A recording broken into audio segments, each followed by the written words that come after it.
ಏನಾಯ್ತು ಈ ಕಾರ್ಗೆ? ಕಂಟ್ರೋಲೇ ಸಿಗ್ತಿಲ್ವಲ್ಲ. ಮನೆಯವ್ರ ಹತ್ರ ಹೇಳಿದ್ರೆ ಸುಮ್ಮನೆ ಗಾಬರಿ ಆಗ್ತಾರೆ. ನಾನೇನಾದರೂ ಮಾಡಬೇಕೀಗ. ಏ ಕೃಷ್ಣ, ಯಾಕಪ್ಪ ಇಷ್ಟೊಂದು ಸ್ಪೀಡ್ ಮಾಡ್ತಾ ಇದ್ಯಾ?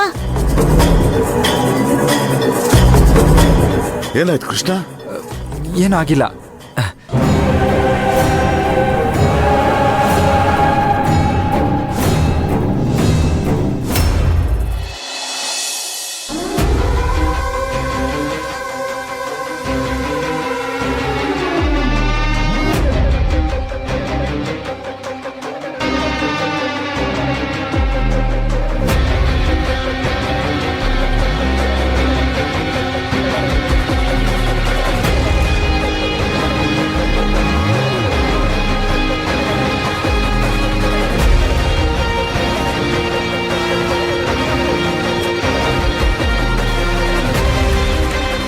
ಅಮ್ಮ, ಇವತ್ತಿಂದ ಈ ಮನೆಗೆ ನಾನೇ ರಾಣಿ, ನೀನೇ ಮಹಾರಾಣಿ.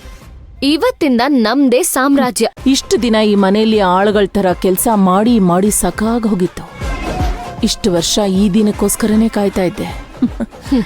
ಹೌದಮ್ಮ, ಕೊನೆಗೂ ನಮ್ಗೆ ಜಯ ಸಿಕ್ತು. ಹೌದು ಮಾಯಾ, ಇನ್ನೀ ಮನೇಲಿ ಹೆಣ್ಣಳಿನಿ ಅದು ಮಾಡೋ ಇದು ಮಾಡೋ ಅಂತ ಹೇಳೋರು ಯಾರೂ ಇಲ್ಲ. ಆ ಮುದುಕಿ ವಿಶಾಲಾಕ್ಷಿ ಎಷ್ಟು ಆಡ್ತಾ ಇದ್ಲಲ್ಲ, ಅವಳಿಗೆ ಸರಿಯಾಗಾಯ್ತು. ಆ ವಿಶಾಲಾಕ್ಷಿ ವಸುಮತಿ ನಮಗ್ ಮಾಡ್ತಿದ್ದ ಅವಮಾನಕ್ಕೆ ಸರಿಯಾದ ಸೇಡ್ ತೀರಿಸ್ಕೊಂಡ್ವಿ. ಆ ವಸುಮತಿ ಅಂತೂ ನನ್ನನ್ನ ಕಾಲ್ ಕಸದ ತರ ನೋಡ್ತಿದ್ಲು. ಆದ್ರೆ ಇವತ್ತು ಬೀದಿ ನಾಯಿ ತರ ರೋಡಲ್ಲಿ ಆಕ್ಸಿಡೆಂಟ್ ಆಗಿ ಸಾಯ್ತಾಳೆ. ಜೊತೆಗ ವಂಶಿ ಕೂಡ ಸತ್ ಹೋಗ್ತಾಳೆ. ಇನ್ನೀ ಮನೇಲಿ ನಮ್ದೇ ಅಧಿಕಾರ ಮಾಯಾ. ಹೌದಮ್ಮ, ನನ್ ಪ್ಲಾನ್ ಏನಾದ್ರೂ ವರ್ಕೌಟ್ ಆದ್ರೆ ಆ ಕಾರಲ್ಲಿ ಹೋಗಿರೋರ್ ಯಾರು ಮನೆಗೆ ವಾಪಸ್ ಬರಲ್ಲ. ನಾವ್ ಅನ್ಕೊಂಡಿದ್ ಕೊನೆಗೂ ಆಯ್ತು ಮಾಯಾ. ಆದ್ರೆ ನಂದು ಒಂದೇ ಒಂದು ಆಸೆ, ಅದೀಡೇರ್ಲೇ ಇಲ್ಲ. ಏನಮ್ಮ ಅಂತ ಆಸೆ? ಈ ಮನೆಯವರೆಲ್ಲ ನನ್ನ ಕಾಲಿಗೆ ಬಿದ್ದು ಬೇಡ್ಕೋಬೇಕು ಅಂತ ಆಸೆ ಪಟ್ಟಿದ್ದೆ. ಅದೊಂದು ಈಡೇರ್ಲಿಲ್ಲ ನೋಡು. ಇರ್ಲಿ ಬಿಡಮ್ಮ, ಅವ್ರು ಯಾರು ಮನೆಗೆ ವಾಪಸ್ ಬರ್ದೇ ಇರೋ ತರ ಮಾಡಿದಿನಲ್ಲ, ಅಷ್ಟು ಸಾಕು. ನಿನ್ನ ಜೀವನದಲ್ಲಿ ನೀನು ಮಾಡಿರೋ ಒಂದೇ ಒಂದು ಕೆಲ್ಸ ಅಂದ್ರೆ ಇದು ಮಾಯಾ. ನನ್ನ ಮಗಳಾಗಿ ಹುಟ್ಟಿದ್ದಕ್ಕೂ ಸಾರ್ಥಕ ಆಯ್ತು. ಎಷ್ಟೇ ಆದ್ರೂ ನನ್ ಮೈಯಲ್ಲಿ ಹರಿತಿರೋದು ನಿನ್ ರಕ್ತಾನೆ ಅಲ್ವಾ ಅಮ್ಮ? ನಳಿನಿ ಮಗಳು ಅಂತ ಸಾಬೀತ್ ಮಾಡ್ಬಿಟ್ಟೆ. ಅಮ್ಮ, ನಾನ್ ಮಾಡಿರೋ ಪ್ಲಾನ್ ವರ್ಕೌಟ್ ಆಗದೆ ಅವ್ರೆಲ್ಲ ಸಾಯ್ದೆ ಮನೆಗ್ ವಾಪಸ್ ಬಂದ್ರೆ ಏನಮ್ಮ ಮಾಡೋದು? ಅದ್ ಹೋಗ್ಲಿ, ಅವ್ರು ಏನಾದ್ರೂ ಸಾಯ್ದೆ ಕೈಕಾಲ್ ಮುರ್ಕೊಂಡ್ ಮನೆಗ್ ವಾಪಸ್ ಬಂದ್ರೆ ಜೀವನ ಪೂರ್ತಿ ಅವ್ರಿಗ್ ನಾವೇ ಸೇವೆ ಮಾಡ್ಬೇಕಾಗುತ್ತಲ್ಲಮ್ಮ. ಗಾಬರಿ ಆಗ್ಬೇಡ ಮಾಯಾ, ಅವ್ರು ಯಾರೂ ಜೀವ ಸಹಿತ ಬದುಕಿ ವಾಪಸ್ ಬರಲ್ಲ. ಒಂದ್ ವೇಳೆ ಹಾಗ್ ಬಂದ್ರು ಆಗ್ಲೂ ನಮಗೇ ಲಾಭ. ಏನಮ್ಮ ಹೇಳ್ತಿದ್ಯಾ? ಮಾಯಾ, ಶುಭ ಕಾರ್ಯಕ್ಕೆ ಹೋಗುವಾಗ ಈ ರೀತಿ ಅಪಶಕನ ಆಗೋಯ್ತು. ವಂಶಿ ಕಾಲ್ಗುಣ ಸರಿ ಇಲ್ಲ, ಅವಳು ಈ ಮನೆಗೆ ಅಪಶಕನ ಅಂತ ಹೇಳಿ ಆಗ್ಲೂ ಈ ಮದ್ವೆನ ನಿಲ್ಲಿಸ್ಬೋದು.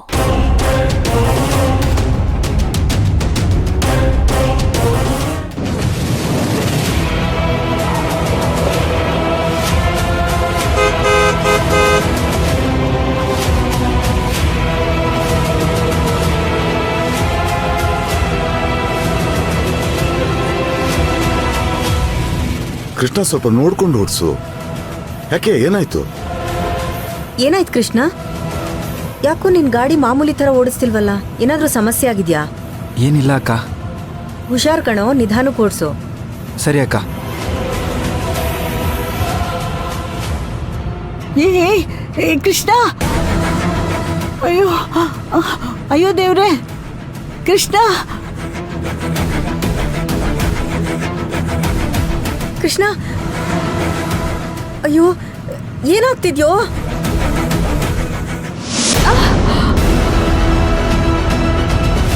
ಇದ್ಯಾಕೋ ಹೀಗೆ ಓಡಿಸ್ತಾ ಇದ್ಯಾ? ನೀನ್ ಯಾವತ್ತೂ ಈ ರೀತಿ ಗಾಡಿ ಓಡಿಸ್ತವನಲ್ಲಪ್ಪ, ಸ್ವಲ್ಪ ನೋಡ್ಕೊಂಡು ಓಡಿಸೋ.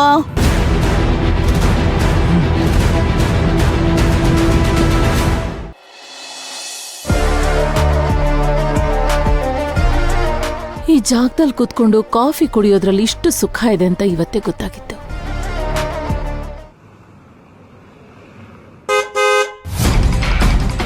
ಇದ್ದೇಳೆ. ಏನಾಯ್ತಮ್ಮ? ಕೋದಂಡ ಬಂದ.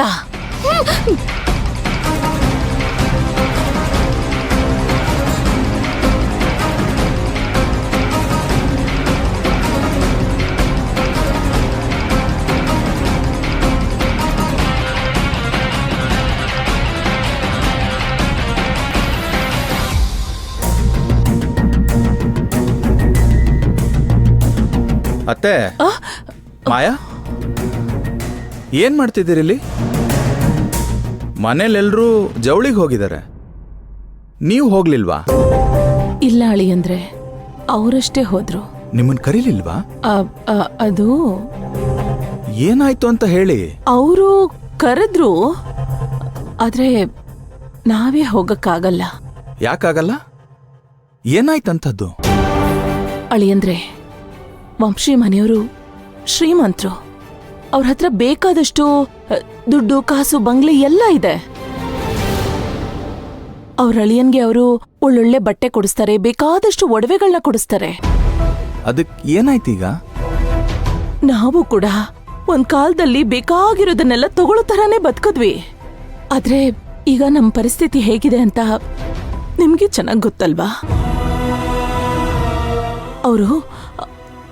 ಅವ್ರ ಅಳಿಯನ್ಗೆ ಒಳ್ಳೆ ಬಟ್ಟೆ ಕೊಡ್ಸುವಾಗ ನಾವು ನಿಮ್ಗೆ ಕಮ್ಮಿ ದುಡ್ಡಿನ ಬಟ್ಟೆ ಕೊಡ್ಸೋದು ಚೆನ್ನಾಗಿರಲ್ಲ. ಇದರಿಂದ ನಮ್ಮ ಮರ್ಯಾದೆ ಹೋಗೋದಷ್ಟೇ ಅಲ್ಲ, ನಿಮ್ಗೂ ಅವಮಾನ ಆಗುತ್ತೆ.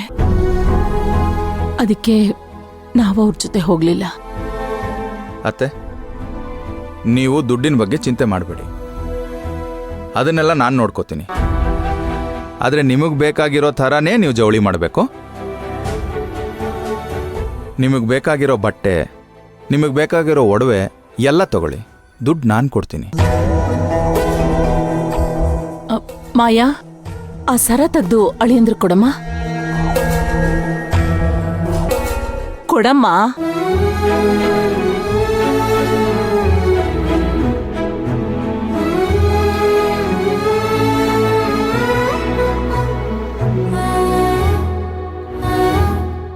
ಏನತ್ತೆ ಇದು? ಇದನ್ಯಾಕೆ ನನಗೆ ಕೊಡ್ತಾ ಇದ್ದೀರಾ? ಅಳಿಯಂದ್ರೆ, ಹೆಣ್ಣು ಹೆತ್ತೋರು ಮಗಳಿಗೆ ಮದ್ವೆ ಮಾಡಿ ಗಂಡನ್ ಮನೆಗೆ ಕಳಿಸ್ಕೊಡ್ಬೇಕಾದ್ದು ನಮ್ ಜವಾಬ್ದಾರಿ.